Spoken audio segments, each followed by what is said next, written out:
Captain Jake Morrison stood on the bridge of the UES Discovery and looked out at the stars.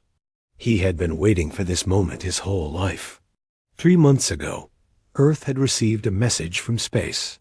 It was not random noise or natural signals from distant suns. It was a real message from real aliens. The message was simple but clear. It started with basic math that any smart species would understand. 2 + 2 = 4. 3 × 3 = 9. Then came star maps showing where the aliens lived. Finally came coordinates for a meeting place at the edge of human space. The aliens wanted to meet. Jake remembered the day the message arrived. The whole world had stopped. Every government, every scientist, every person on Earth had the same thought: we are not alone. After years of searching the stars and finding nothing, something had finally found us. The aliens called themselves Zephyrians. Their first message was friendly. They said they had been watching humans for a long time. They were impressed that humans had learned to travel faster than light so quickly. Most species took much longer to figure it out. They wanted to welcome humans to what they called the galaxy community. Now, Jake stood on humanity's first real starship and waited for history to happen. The Discovery was not a warship. It was built for exploration and meeting new friends. Its hull was white and clean. Its weapons were small and meant only for protection against space rocks and pirates. This was supposed to be a peaceful mission. Ambassador Lisa Grant stood next to Jake. She wore her best diplomatic uniform. Her job was to speak for all of humanity. She had studied every first contact story ever written. She had practiced every possible conversation. She was ready to make friends with aliens. "Captain, they are here," said Lieutenant Ben Hayes from his station. His voice was excited but professional. On the main screen, a new star appeared where no star should be. The alien ship was arriving. Jake had seen pictures of human starships. They looked like metal boxes with engines stuck on the back. They were built to be strong and fast, not pretty. The alien ship was nothing like that. The Zephyrian vessel looked like a giant flower made of crystal. Its hull was smooth and curved. Colors moved across its surface like oil on water. No sharp edges or ugly weapon ports could be seen anywhere. It was the most beautiful thing Jake had ever seen in space. "They are requesting permission to talk," Ben reported. "Their translation system is working perfectly. They want to meet face to face." Lisa stepped forward. "Tell them they are welcome to come aboard the Discovery. We would be honored to meet them." Jake nodded his agreement. This was why they had come so far from Earth. This moment would be remembered forever. The first time humans and aliens met. In peace, the aliens used some kind of advanced technology to transport themselves directly onto the Discovery. One moment the main conference room was empty. The next moment, 5 alien beings stood there like they had always been there. Jake had seen the pictures Earth scientists had guessed about. They thought aliens might look like insects or fish, or maybe gray little men with big eyes. The Zephyrians looked like none of those things. They were tall and thin, almost as tall as the tallest humans. Their skin was smooth and changed colors, slowly like a sunset. Their faces were long and elegant, with large eyes that seemed to hold great intelligence. They moved like dancers, smooth and graceful. When they spoke, their voices were like music. The leader stepped forward. He was wearing something that looked like robes made of light. When he spoke, a small device on his chest turned his musical language into perfect English. "Greetings, children of Terra," he said. His voice was warm and friendly. "I am Harmonizer, Veltar of the Zephyrian Collective. We have watched your species from far away for many cycles. We are very pleased to finally meet you. You have learned to travel between stars much faster than most species. This is very impressive." Lisa stepped forward and bowed slightly. She had practiced this moment many times. Welcome to our ship, Harmonizer Valtar. I am Ambassador Lisa Grant, speaking for all humans. We are honored by your visit and grateful for your friendship." Valtar made a gesture that might have been a smile. "The honor is ours. Ambassador Grant, your species shows great promise. We have much to discuss." The first day of talks went better than anyone had hoped. The Zephyrians were everything humans had dreamed aliens might be. They were smart, peaceful, and interested in sharing knowledge. They told amazing stories about other worlds and other species. They showed pictures of cities that floated in, clouds and oceans that glowed with their own light. Valtar explained that the Zephyrians belonged to something called the Galactic Harmony. It was a group of peaceful species that worked together to explore the universe and help each other grow. They had been hoping to invite humans to join for a long time. "Your species has something special," Valtar told Lisa during one of their talks. "You have great creativity and strong will to survive. Your art and music are unlike anything we have seen. Your stories show imagination that impresses us greatly." The aliens were especially interested in human culture. They asked many questions about music, books, and movies. They seemed fascinated by human emotions and the way humans created art to express feelings.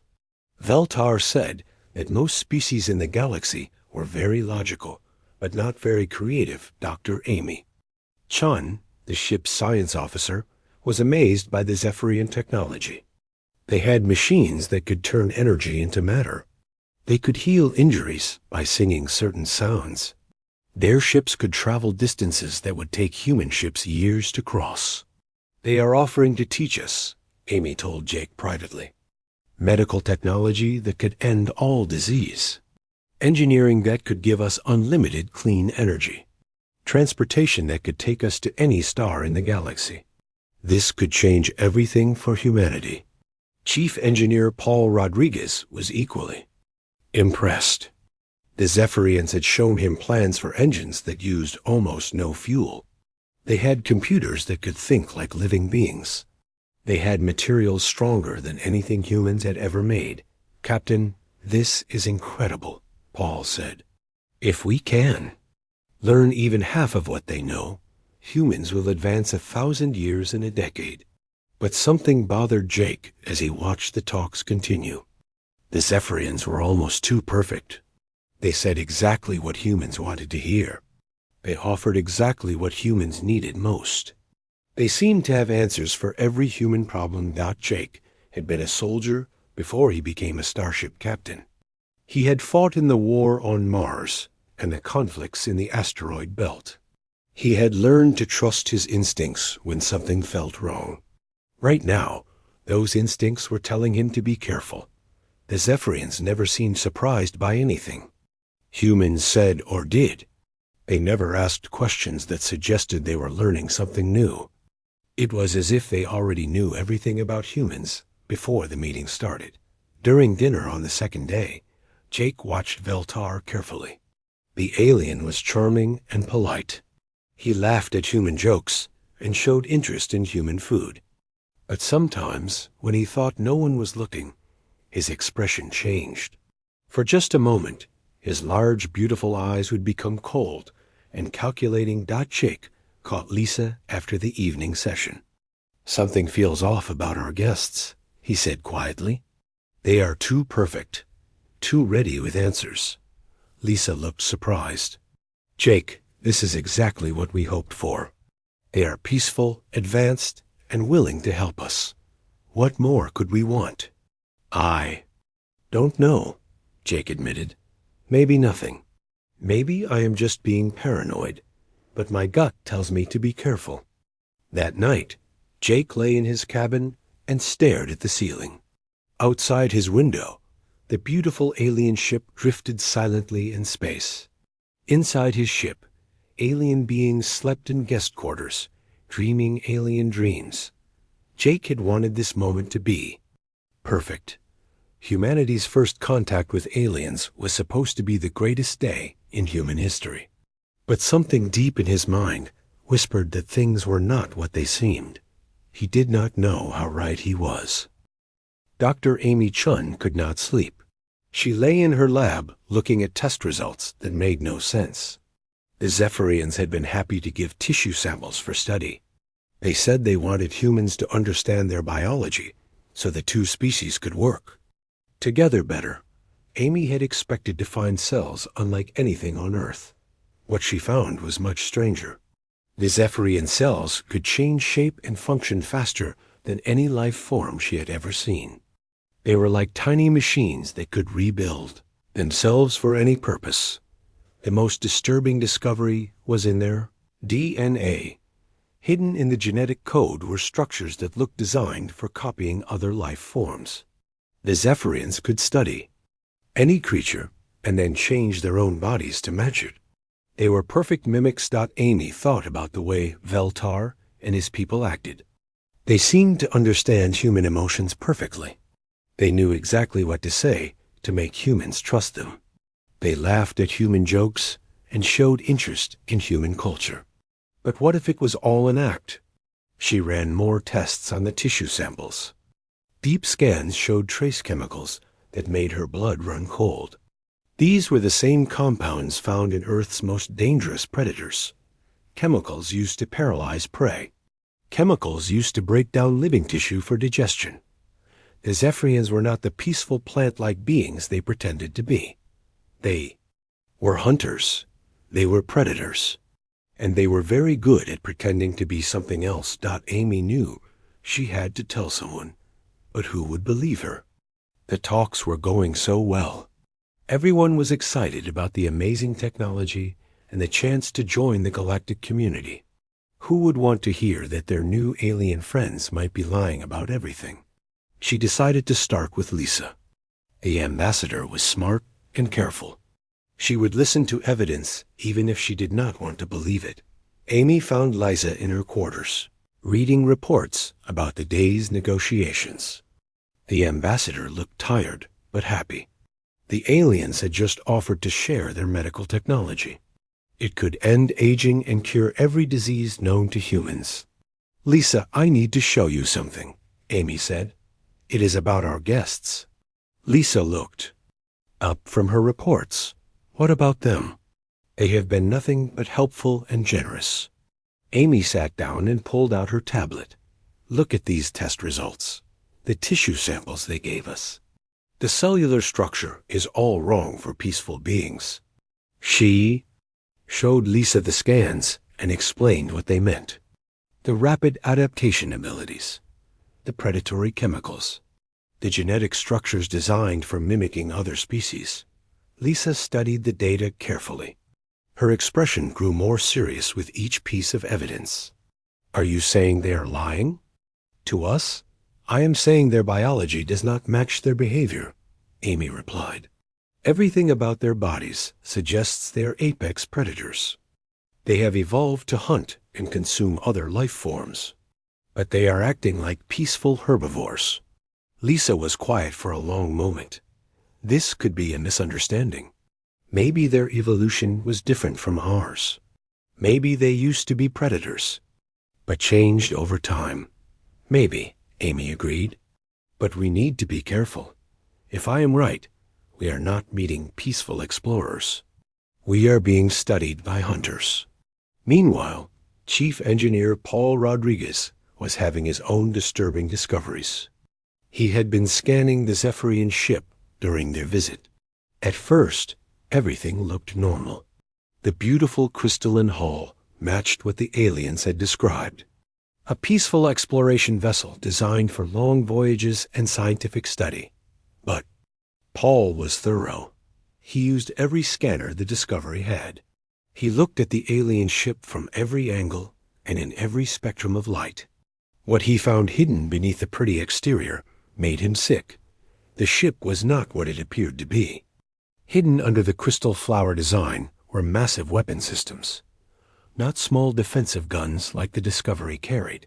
These were planet-killing weapons, beam arrays that could burn continents, missile launchers that could crack moons. Even worse were the troop compartments. Paul's scans showed thousands of life signs hidden in the alien ship. Not the 5 Zephyrians who had come to dinner. Thousands of beings waiting in what looked like military formation dot in the center of the ship was something that terrified Paul more than the weapons. Manufacturing bays that were actively producing some kind of biological agent. Tanks full of gas that his sensors could not identify. Dispersal systems designed to spread the unknown substance through a planet's atmosphere. Paul ran the scans 3 times to make sure. Each time the results were the same. The Zephyrian ship was not a diplomatic vessel. It was a weapon. A Trojan horse designed to get close to Earth's defenses. He knew he had to tell Captain Morrison immediately. This changed everything about their mission. Paul found Jake in the captain's ready room, reviewing reports from the negotiations. The captain looked pleased with how things were going. The aliens had just offered to help humans build better starships and share their faster-than-light technology. "Captain, we have a problem," Paul said as he entered. "A big problem." Jake looked up from his reports. "What kind of problem?" Paul activated his tablet and showed Jake the scan results. "The alien ship is not what they said it is. Look at these readings." Jake studied the data as Paul explained what he had found. The hidden weapons, the thousands of troops, the biological manufacturing systems. With each revelation, Jake's expression grew darker. "You are sure about this?" Jake asked. "I ran the scans multiple times," Paul replied. "Captain, that ship could destroy Earth's entire defense fleet by itself. And whatever they are manufacturing in those biological labs, it is designed to spread through an atmosphere." Jake stood up and walked to his window. The alien ship floated peacefully in space, looking like a work of art, beautiful and harmless. It was the perfect disguise for a weapon of mass destruction. "They played us," Jake said quietly. "They studied our transmissions and figured out exactly what we wanted to see. Peaceful explorers offering friendship and technology. They told us everything we wanted to hear. What do we do?" Paul asked. Jake thought carefully. If the aliens suspected that humans knew the truth, they might attack immediately. The Discovery was not a warship. In a straight fight, the alien vessel would destroy them in seconds. "We need to warn Earth," Jake decided. "Send a coded message in our routine status reports. Make it look normal, but get the word out that we are in danger." Paul nodded. "What about our people?" "The negotiations are still going on. The aliens are right here on our ship. We keep playing along for now," Jake said. "Act like everything is normal, but be ready for anything." That evening during dinner, Jake watched Veltar more carefully than ever. The alien leader was charming as always. He told fascinating stories about other worlds and other species. He asked thoughtful questions about human culture and seemed genuinely interested in the answers. But now, Jake could see through the performance. The way Veltar's eyes never quite matched his smile. The way he seemed to already know things he should not know. The way he watched human reactions, like a scientist studying test subjects. "Tell me, Captain Morrison," Veltar said during the meal, "what do you think of our proposal to visit your Earth? We would love to see your homeworld and meet more of your people." Jake forced himself to smile. "That sounds wonderful, Harmonizer. I am sure Earth would welcome you with open arms." But inside, Jake felt cold fear. If the aliens reached Earth, with that hidden arsenal, humanity would be defenseless. Earth's small defense fleet would be destroyed before they knew what hit them. "You seem troubled tonight, Captain," Veltar observed. "I hope our presence has not caused any concerns." "Not at all," Jake lied smoothly. "We are just overwhelmed by your generosity. It is hard to believe that such advanced beings would want to help a young species like ours." Veltar's smile became wider, but his eyes remained cold. "Oh, but you underestimate your species, Captain. Humans are very interesting. You have qualities that make you quite valuable. The way he said valuable made Jake's skin crawl. It was not the way someone talked about friends or allies. It was the way someone talked about resources to be harvested. Later. That night, Jake met secretly with Amy and Paul. Lisa joined them after finishing her evening session with the aliens. They gathered in the captain's quarters, where they could talk without being overheard. "It is worse than we thought," Amy reported. "I found something else in the tissue samples. Microscopic machines. Nanobots designed to alter brain chemistry. They have been releasing them into our air supply." Jake felt his blood turn to ice. What do? They make people more trusting and less suspicious, Amy explained. Very subtle. Most people would not even notice. But it explains why everyone is so excited about our new alien friends. How long before they affect all of us? Lisa asked. Maybe a few more hours, Amy said. I have been taking counteragents, but I cannot make enough for everyone without the aliens noticing. Jake realized they were running out of time. Soon the nanobots would make his crew too trusting to see the danger. The aliens were not just planning to attack Earth. They were planning to use humanity's own first contact team to help them do it. Signal Earth, Jake ordered. Emergency protocols. Tell them first contact has gone bad and we need immediate help. But even as he gave the order, Jake wondered if help would come in time. The alien ship was already moving toward Earth's coordinates. The harvest fleet was coming. Communications Officer Kate Williams was working the night shift when she intercepted the transmission. She had been monitoring all frequencies, looking for any sign that Earth had received their emergency message. What she found instead made her blood freeze. The signal was coming from the Zephyrian ship. It was encrypted, but the aliens had made a mistake. They were using a frequency that human equipment could detect, and their encryption was not perfect. Kate's computers worked for hours to break the code. When the translation finally came through, Kate realized she was listening to the aliens' real plans. Veltar was talking to someone far away, someone who was not on the peaceful diplomatic mission. The mammals have accepted us completely, Veltar's voice said in the recording. Their naivety exceeds even our projections.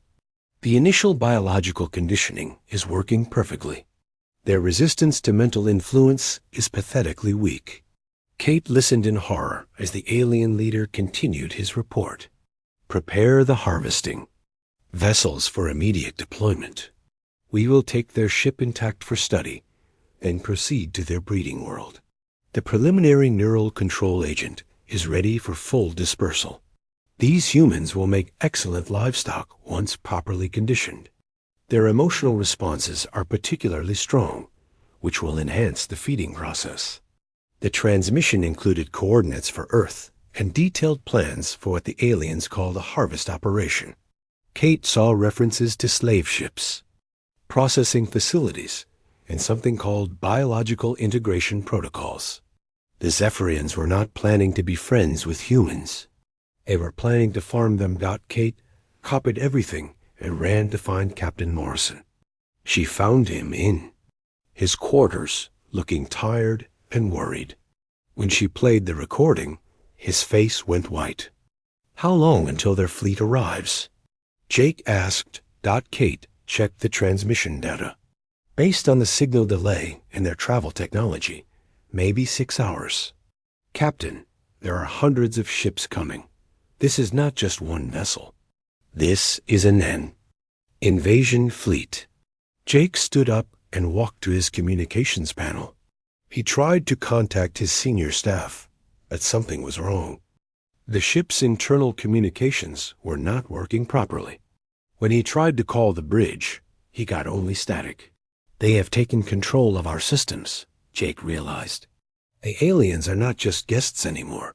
They own our ship. Before Kate could respond, Veltar's voice echoed through the ship's speakers. The alien had somehow accessed the Discovery's communication system. Captain Morrison, Please do not be alarmed, Veltar's musical voice said. There is no need for such dramatic actions.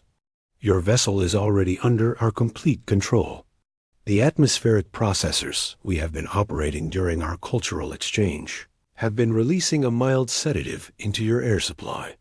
Your crew will be unconscious shortly, and we can proceed with the preliminary harvesting in a more civilized manner. Jake felt a wave of dizziness hit him. The air around him seemed thick and sweet. His thoughts were becoming fuzzy. Kate grabbed his arm as she started to sway. The emergency protocols, Jake mumbled as the sedative began to take hold. Computer, execute Protocol 77 Alpha. The ship's computer responded immediately. Emergency alarms started blaring.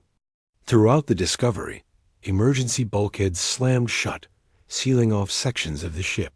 Emergency oxygen supplies activated, flooding key areas with clean air from sealed tanks. Most importantly, a high-powered distress beacon began broadcasting to space. Jake had one last clear thought before the alien drugs knocked him unconscious. Protocol 77 Alpha was designed for exactly this situation. If aliens ever took control of a human ship, the protocol would make sure that other humans knew about it. The beacon was broadcasting a simple message on every frequency humans used. First contact had failed. Earth was under attack. Send everything. When Jake woke up, he was in the Discovery's cargo bay.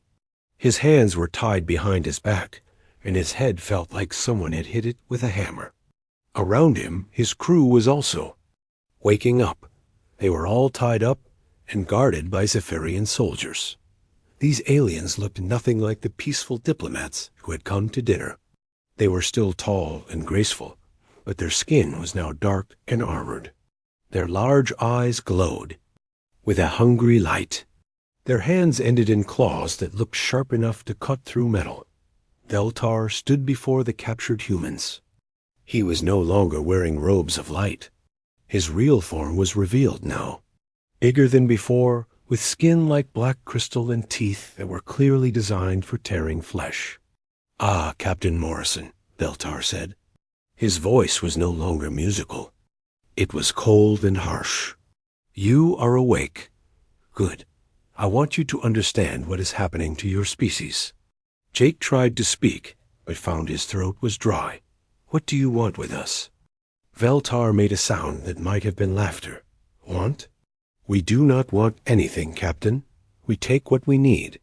Your species will serve our purposes, just as hundreds of others have before you."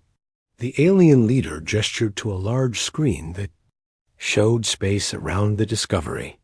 Jake could see the Zephyrian ship, but now its true form was visible. The beautiful crystal flower was gone. In its place was a massive black weapon, covered with gun ports and missile launchers. "You see, Captain, we are not explorers," Veltar continued. "We are farmers. We travel the galaxy looking for new crops to harvest. When we find a promising species, we study them carefully. We learn their weaknesses. We discover what they want to hear. Then you pretend to be their friends," Jake said, understanding finally hitting him. "Exactly," Veltar agreed. "It is much easier than conquest. Why fight a war when you can simply walk in the front door? Your species made it particularly easy. You practically begged us to take you."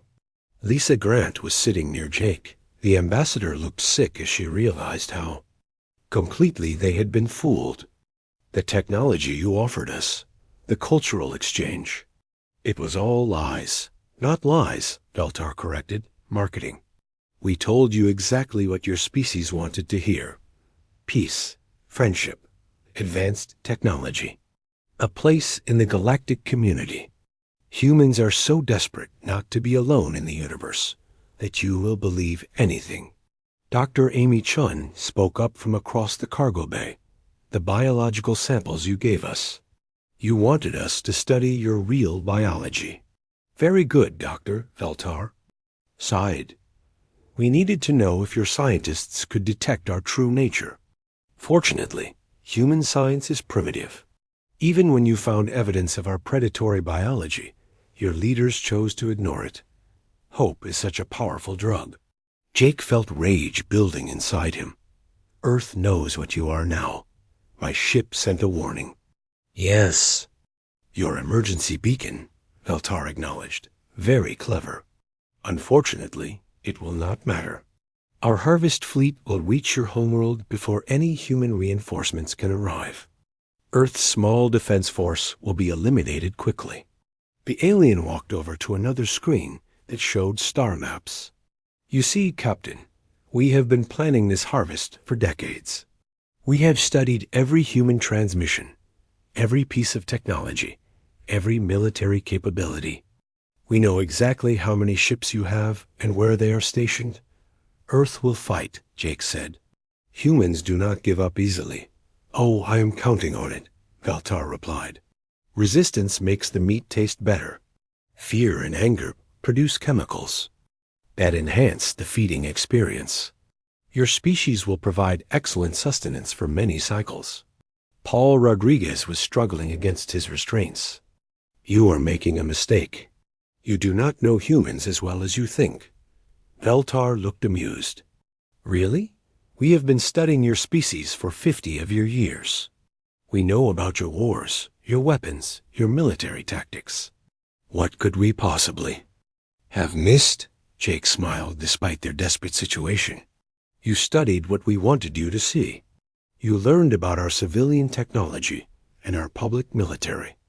But every smart species keeps secrets. For the first time, Veltar looked uncertain. What secrets? The kind that paranoid governments build when they first reach the stars, Jake replied. The kind that assume someday we might meet something hostile out here. The alien leader's expression hardened. It does not matter. Your pathetic military cannot stand against our fleet. We have conquered hundreds of worlds. We have harvested species far more advanced than yours. But Jake could see doubt in Veltar's glowing eyes. The alien was starting to realize that maybe they had not learned everything about humans. Maybe there were things that Earth kept hidden from the galaxy. You wanted to know about human culture, Jake said. Let me teach you something important. Humans have been fighting each other for thousands of years. We got very good at it. And when something threatens all of humanity, we stop fighting each other and start fighting it. Veltar turned away and started giving orders to his soldiers in their own language. Jake could not understand the words, but he could hear the urgency. In the alien's voice, the harvest fleet was almost at Earth. But maybe, just maybe, they were about to discover that humans were not as helpless as they appeared. Jake closed his eyes and hoped that Earth had received their warning in time. He hoped that somewhere in the dark between the stars, humanity's real defenders were already moving. The Zephyrians were about to learn why humans had survived every predator their homeworld had ever produced. Admiral Jack Collins was drinking his morning coffee at Terra Station when the emergency beacon reached Earth. The message was short but terrifying. First contact had gone wrong. The Discovery was compromised. An alien invasion fleet was heading for Earth. Collins was not the kind of man who panicked. He had fought in the Mars Rebellion when colonists tried to break away from Earth. He had commanded ships during the Belt Wars when asteroid miners declared independence. He had seen humanity at its worst and its best. He knew that sometimes survival required doing terrible things. Within minutes of receiving the beacon, Collins activated the most secret protocol in human military history, the Ghost Protocol. For 30 years, ever since humans first reached the stars, paranoid generals and frightened politicians had asked the same question. What if we meet something hostile out there? The answer was the Shadow Fleet, 12 ships that officially did not exist. Ships built in secret asteroid facilities far from Earth. Ships designed for one purpose only, to make sure that humanity would never be caught defenseless in the dark between the stars. Ladies and gentlemen, Collins addressed his senior staff. Through secure channels, we always knew this day might come. Activate the Shadow Fleet. Hidden throughout the outer solar system, cloaked and waiting, 12 warships began to move. They had been built using technology stolen from enemy ships during the Mars War. Engines that ran silent and cold. Hull materials that bent light around them. Weapon systems that Earth's enemies had never seen. The most powerful ship in the Shadow Fleet was the U.E.'s Retribution. Captain Lucy Barnes commanded her, and she had spent 5 years preparing for exactly this moment. Her ship was not built for exploration or diplomacy. It was built to kill things that threatened Earth.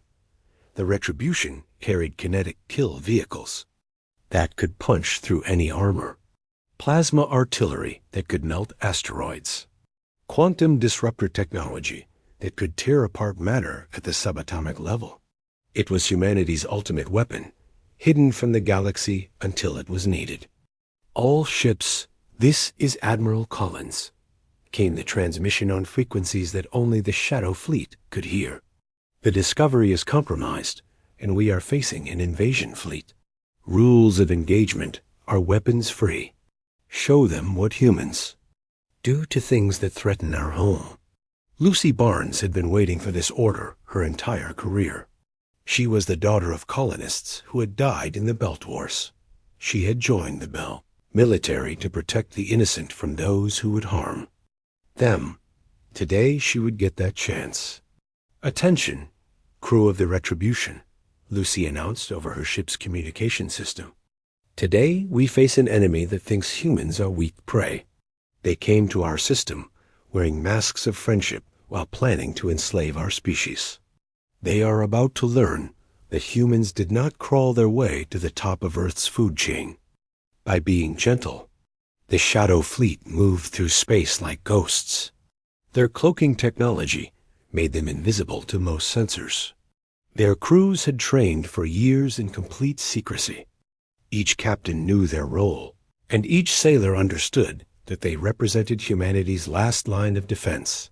The alien harvest fleet was massive. Hundreds of ships arranged in precise formations. Veltar had told the truth about one thing. The Zephyrians had done this many times before. They moved like experienced predators who had never faced serious resistance. The lead ships were massive troop transports filled with alien soldiers. Behind them came processing vessels designed to convert captured beings into whatever the Zephyrians needed. At the center of the fleet was Veltar's command ship, now revealed in its true form as a weapon of planetary destruction. Lucy studied the tactical displays as her ship approached the alien fleet. The Zephyrians were confident and careless. They had detected a few human patrol ships and easily destroyed them. They thought Earth's entire defense force was weak and primitive. They had no idea what was really coming for them. "Captain, we are in position," reported Commander Steve Walsh, Lucy's tactical officer. "All Shadow Fleet vessels are ready." "The aliens have no idea we are here," Lucy nodded. The moment had come to reveal humanity's true nature to the galaxy. "All ships, this is Captain Barnes. Today, we teach the universe a lesson it will never forget. All ships, decloak. Let them see what they are really fighting." Space erupted in light as 12 human warships materialized from nothingness. The Retribution led the charge, her hull scarred from secret battles, her weapons already glowing with deadly energy. The other Shadow Fleet vessels spread out in perfect formation, each one a masterpiece of human engineering and human rage. The aliens detected the new ships immediately, but they were not worried. Their intelligence had told them that humans only had a few primitive vessels. 12 more ships would not change the outcome of the battle. They were wrong. The first salvo from the human fleet tore through the alien formation like a hurricane through paper. Kinetic projectiles moving at significant fractions of light. Speed punched through alien hulls designed to stop energy weapons. Plasma beams melted ships that had been built to survive supernovas. Quantum disruptors simply deleted sections of alien vessels from existence. Impossible, Veltar whispered as he watched his harvest fleet begin to die around him. Our intelligence indicated they were barely capable of interstellar travel. What Veltar did not understand was that humans had been preparing for this moment since their first day in space. Every science fiction story about alien invasion had contributed to their planning.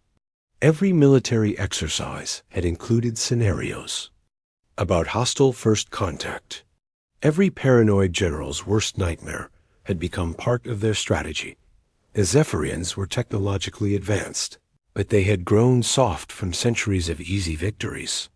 They had conquered species that surrendered quickly or fought with primitive weapons. They had never faced prey that fought back with such coordinated fury and advanced technology. Lucy watched her tactical display as the Shadow Fleet systematically destroyed the alien invasion force.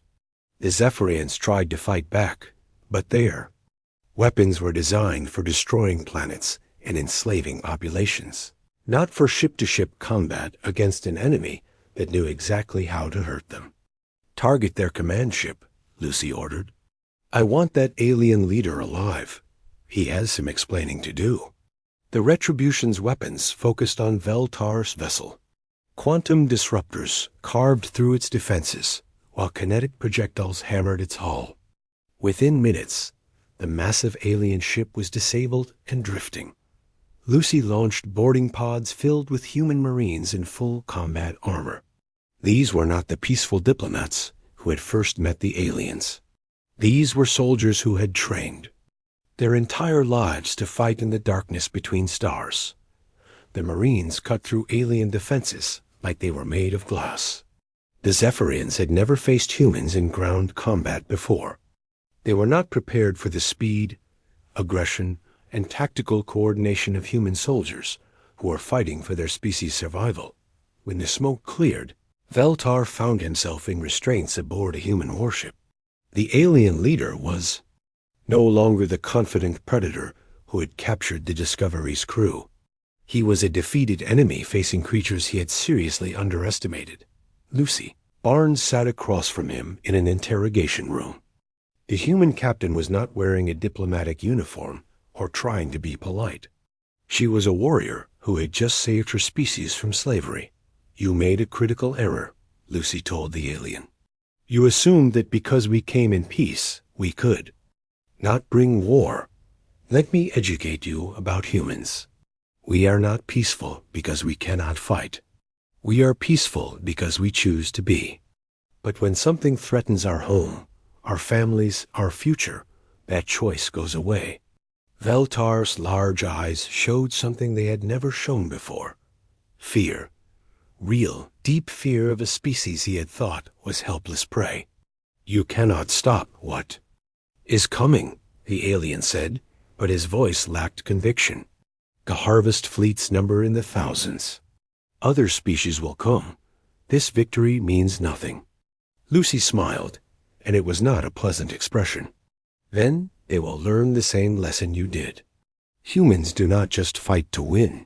We fight to make sure the thing that threatened us never threatens anyone else again. The interrogation revealed the location of Zephyrian staging areas and their homeworld. It also revealed something that made Lucy's blood boil.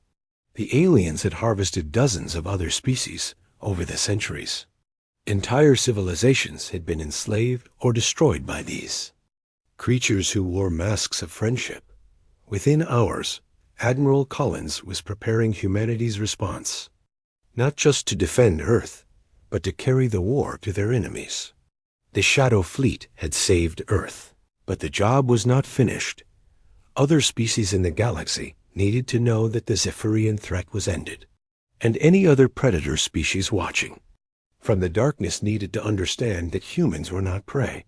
Lucy looked out at the wreckage of the alien fleet and felt a grim satisfaction. The galaxy had wanted to meet humanity. Today they had gotten their wish. The rescue of the Discovery happened quickly once the Shadow Fleet finished destroying the alien invasion force. Captain Lucy Barnes led the boarding operation personally. She wanted to see the faces of the humans who had been captured and make sure they understood that Earth had not abandoned them. Lucy found the crew of the Discovery locked in the cargo bay of the alien ship. They were tied up and guarded by Zephyrian soldiers who had surrendered when their ship was disabled.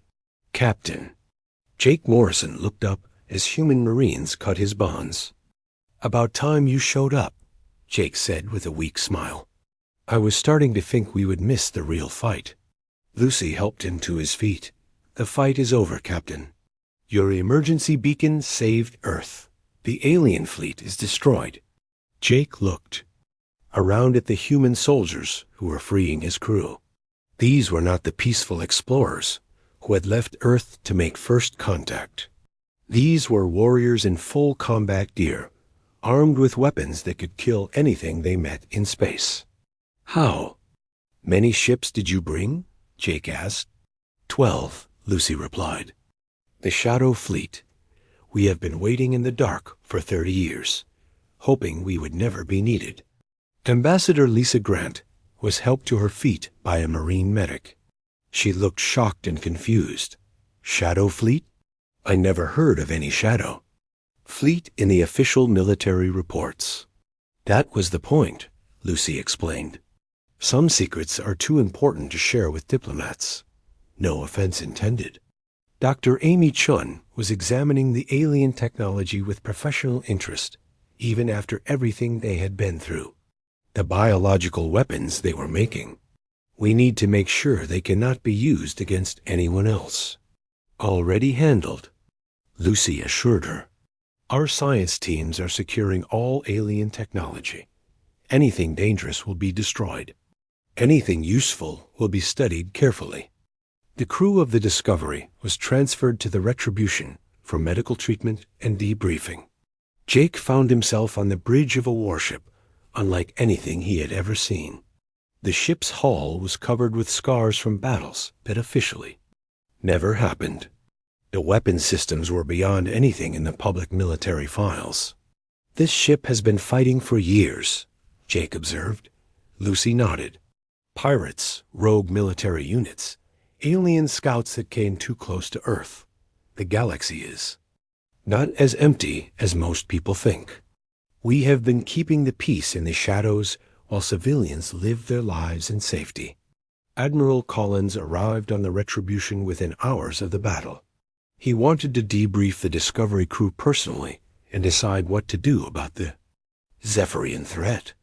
The captured alien leader was brought to the Admiral's temporary command center. Veltar looked smaller now that his ship was destroyed and his army was defeated. The alien sat in restraints while human officers questioned him about his species and their activities. The information he provided painted a horrifying picture of galactic civilization. "Your species has been harvesting others for centuries," Collins said to the alien. "How many civilizations have you destroyed?" Veltar looked defiant despite his situation. "We do not destroy civilizations, Admiral. We improve them. We take primitive species and give them purpose. They serve the greater good of the galaxy." "By enslaving them," Collins replied coldly. "By organizing them," Veltar corrected. "The galaxy is chaotic and wasteful. Species fight meaningless wars and squander their potential. We bring order. We bring efficiency." Jake Morrison spoke up from his seat at the briefing table. "You bring death. I saw your plans. You are going to turn humans into livestock." "And you would have been happy livestock," Veltar said. "Well fed, well cared for, free from the burden of making decisions. Many species come to appreciate the peace we provide." Lucy Barnes slammed her hand on the table. "Peace through slavery is not peace. It is oppression." The alien looked genuinely confused by her anger. "Your species clings to primitive concepts like freedom and independence. These ideas cause suffering. We eliminate suffering by eliminating choice." Collins had heard enough. "Take him back to his cell," We have what we need. The information from Veltar revealed the locations of other Zephyrian fleets and their staging areas. It also revealed something that changed everything. The aliens had been harvesting species for so long that they had forgotten how to fight real wars. They were farmers, not soldiers. When faced with serious resistance, they collapsed quickly. "We can end this," Collins told his staff. "The Zephyrian Empire is built on fear and the assumption that their victims will not fight back. If we hit their key facilities and destroy their harvest fleets, we can free hundreds of enslaved species." The plan was ambitious, but simple. The Shadow Fleet would strike at Zephyrian bases throughout their territory. They would destroy the alien war machine and broadcast a message to every enslaved species in the galaxy. The farmers were gone. It was time to be free. The campaign lasted 6 months. Human ships appeared without warning at Zephyrian facilities across dozens of star systems. Each time, the aliens were caught completely off guard. They had grown so used to easy victories that they had forgotten how to defend themselves. The liberation of the slave worlds was the most satisfying part of the campaign. Species that had been enslaved for generations suddenly found their oppressors, fleeing in panic as human warships arrived in their systems. Some of the freed beings had never seen their homeworlds. Some had forgotten their own languages, but they all remembered how to fight when given the chance. On the last day of the campaign, Lucy Barnes stood on the bridge of the Retribution as it entered the Zephyrian home system. The alien homeworld was a beautiful blue and green planet surrounded by massive orbital facilities. For centuries, it had been the center of an empire built on slavery and suffering. "All stations, this is Captain Barnes," Lucy announced to her. "Crew, today we finish what the Zephyrians started when they came to Earth wearing masks of friendship. Today we teach the galaxy that humans protect the innocent and punish the guilty." The Zephyrian Defense Fleet tried to stop the human ships, but it was hopeless. The aliens had no experience fighting enemies who fought back with advanced weapons and tactical skill. Their ships were designed to intimidate civilians, not to fight real battles. The orbital facilities were destroyed systematically. The slave processing centers were turned to vapor. The biological weapons factories were eliminated completely. When the smoke cleared, the Zephyrian Empire was finished. The surviving aliens were left with their homeworld and a clear message. They could live in peace, or they could face humanity again. The choice was theirs. Captain Jake Morrison returned to Earth as a hero, but he was no longer the same man who had left on a diplomatic mission. He had seen the darkness that existed between the stars. He had learned that the galaxy was full of predators who saw humanity as prey. "The universe is not a friendly place," Jake told the Earth Council during his final briefing. "There are things out there that will smile at us while planning to destroy us. We need to be ready for them." Ambassador Lisa Grant agreed. The Zephyrians were not the only predator species in the galaxy. Our new allies, the beings we freed from slavery, have told us about others. We need to stay strong. The message that went out from Earth to the galaxy was simple and clear. Humanity welcomed peaceful contact with any civilization that came in. Friendship. But any species that mistook human desire for peace as weakness would learn why humans were the apex predators of their homeworld. The Shadow Fleet continued to patrol the darkness between stars, ready to protect Earth and its allies from any threat. The galaxy had wanted to meet humanity. Now they knew exactly what humans were capable of when their families were threatened. First contact had indeed been peaceful until the moment it was not. And when humans went to war, they did not stop until their enemies understood that some species were too dangerous to threaten. The stars were vast and full of wonders, but they were also full of dangers. Humanity was ready for both. In the depths of space, other predator species watched the destruction of the Zephyrian Empire and reconsidered their plans. Perhaps these humans were not the easy prey they had appeared to be. Perhaps it would be better to approach them as equals rather than as food. The galaxy had learned its first lesson about humanity. There would be others.